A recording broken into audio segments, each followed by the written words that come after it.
Sur le nombre the number of member states who would have to change their legislation, I think that many member states will have to perhaps adjust their practice. That's clear. Completely change everything, no, but adjust, yes, and to involve social partners more. That doesn't exist in all the member states, even the one which I'm so familiar with. In the establishment of the minimum wage and the development of minimum wage, there's no direct involvement of the social partners.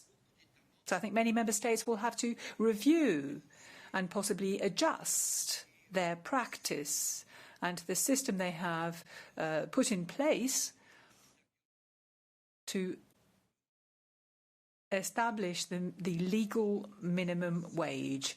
For the others, it would be done through collective bargaining. Second question. The impact on consumers.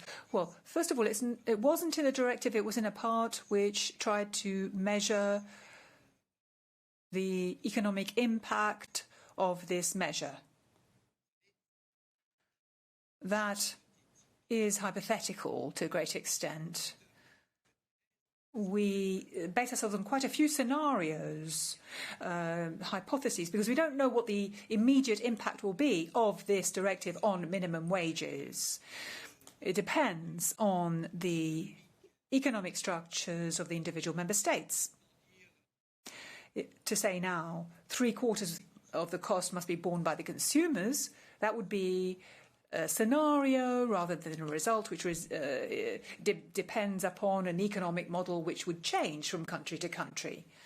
So I'd be very cautious about making forecasts of that kind or provisions of that kind. We can't really measure the result anyway. We prefer to take that reference out. And there was a third question.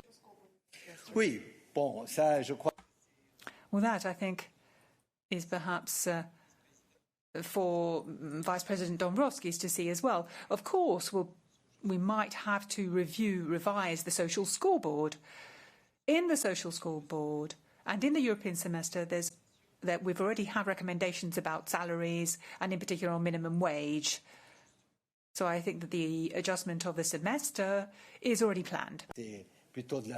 And that's up to you, really, isn't it? Yeah, on this I can confirm what Commissioner was saying. Indeed, a European semester seems to be the most appropriate vehicle of monitoring of also minimum wage developments. Already now, if you look at the country-specific recommendations, almost a third of them concern social and employment issues. We already have a social scoreboard, which among other things is monitoring also wage developments. So clearly it's something which we can take on board and adjust accordingly European semester.